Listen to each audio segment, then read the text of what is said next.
Hello বন্ধুরা, আসসালামু আলাইকুম। সবাই কেমন আছো? আলহামদুলিল্লাহ ভালো আছি। সারাদিন রোজা রেখে কি খাবো সেটা নিয়ে আমি খুব চিন্তিত, কারণ আমার মাছ মাংস খেতে একদমই ভালো লাগে না ইদানিং। ভাবলাম আজকে তোমাদের সাথে আমার এই সিম্পল একটা রান্না শেয়ার করি। তো আজকে বেগুন দিয়ে, টমেটো দিয়ে, আলু দিয়ে আমি একটা শুটকি তরকারি রান্না করব। তো রান্নাটা আমি কিভাবে করব সেটাই তোমাদের সাথে আমি শেয়ার করব। ভিডিওর শুরুতেই আমি তোমাদেরকে বলে রাখি, যদি আমার এই সিম্পল রেসিপিটা তোমাদের ভালো লাগে তাহলে তোমরা বাসায় একবার ট্রাই করে দেখো, খুব ভালো লাগবে।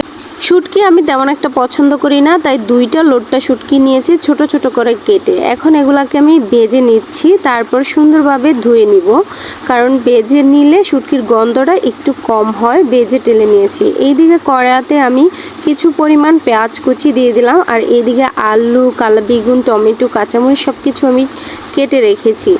তো পেঁয়াজের মধ্যে তেল দিয়ে দিলাম, পেঁয়াজটা হালকা বাদামি করে ভেজে তারপর আমি শুটকিগুলো দিয়ে দিলাম।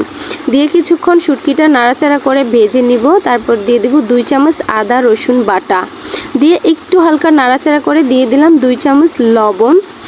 এখন আমি দিয়ে দিব হলুদের গুঁড়া 1 চামচ, মরিচের গুঁড়া এখানে আমি 2 চামচ দিয়েছি, পরে আবার 2 চামচ দিয়েছি, কারণ আমার ঝাল খেতে ভীষণ ভালো লাগে তাই।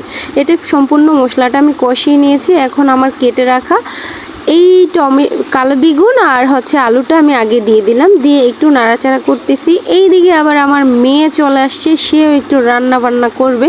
বলতেছে আম্মু আমি একটু নাড়াচাড়া করব, একটু রান্না করব। তারপরে নাড়াচাড়া করে ঢাকনা দিয়ে ডেকে দিলাম।